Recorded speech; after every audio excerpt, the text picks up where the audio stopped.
এখানে কি লিখেছে দেখো তো, প্লাস্টিকের ব্যাগ বর্জন করুন, পাট ও কাগজের ব্যাগ ব্যবহার করুন, প্লাস্টিক বর্জন করুন, দূষণ মুক্ত পরিবেশ গড়ুন। আমি প্লাস্টিকের দানব। ও মাশাআল্লাহ, দানব নাকি? আচ্ছা, তার কথার মধ্যে কিন্তু অনেক সুন্দর কথা। আমরা দেখতে পেয়েছি বিভিন্ন সার্ভে থেকে দেখা যায় যে মানুষের শরীর থেকে অনেক পরিমাণ প্লাস্টিকের এলিমেন্টস পাওয়া যাচ্ছে, উপাদান পাওয়া যাচ্ছে। কারণ আমরা যে খাবারগুলো খাই প্রতিনিয়ত বা যেই আসবাবপত্রে খাই, সেখানে প্লাস্টিক যে থালা বাসন আছে এগুলো যে তৈরি করে যে বীজ দিয়ে, সেটার অনেক উপাদান আমাদের শরীরে চলে আসে, পরবর্তীতে ক্যান্সারের কারণ হয়ে দাঁড়ায়। তো চমৎকার একটা শিক্ষা। তুমি কিছু বলতে চাও?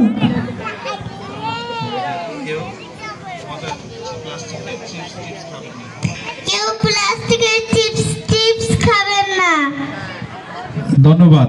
তাহলে যারা ছোট শিক্ষার্থী বন্ধুরা আছো, তাহলে প্লাস্টিকের যে পাত্র আছে সেগুলো আমরা কি যতটা সম্ভব এড়িয়ে চলবো।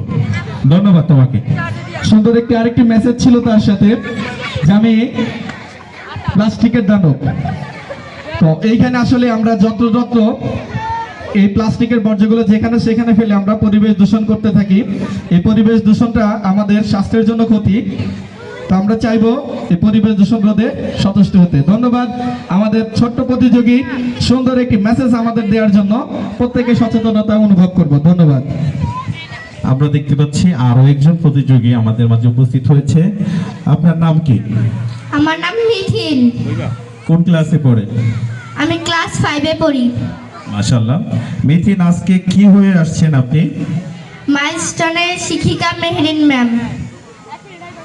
মাইলস্টোনের শিক্ষিকা মেহরিন ম্যাম, তার কথা জানি না এমন কেউ আমরা নাই, যিনি নিজের জীবনের মায়া ত্যাগ করে অসংখ্য শিক্ষার্থীকে আগুনে পোড়া থেকে বাঁচিয়েছেন, মা বাবার কোলে ফিরিয়ে দিয়েছেন।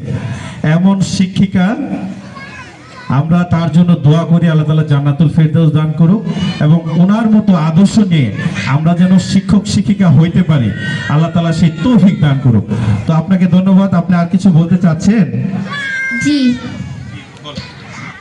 আজ আমি সেজেছি মাইলস্টোনের শিক্ষিকা মেহরিন ম্যাম, যিনি তার প্রিয় শিক্ষার্থীদের বাঁচাতে গিয়ে নিজেই আগুনে দগ্ধ হয়ে মারা যান। আমাদের প্রত্যেক শিক্ষক আমাদের জন্য ভালো চায়, এবং আমাদেরও উচিত শিক্ষকদের সম্মান করা এবং শ্রদ্ধা করা। ধন্যবাদ, অনেক সুন্দর কথা বলেছেন। আমরা জেনে থাকি যে মা বাবার পরেই শিক্ষকের সম্মান। তো এই মেসেজটা আসলে দরকার।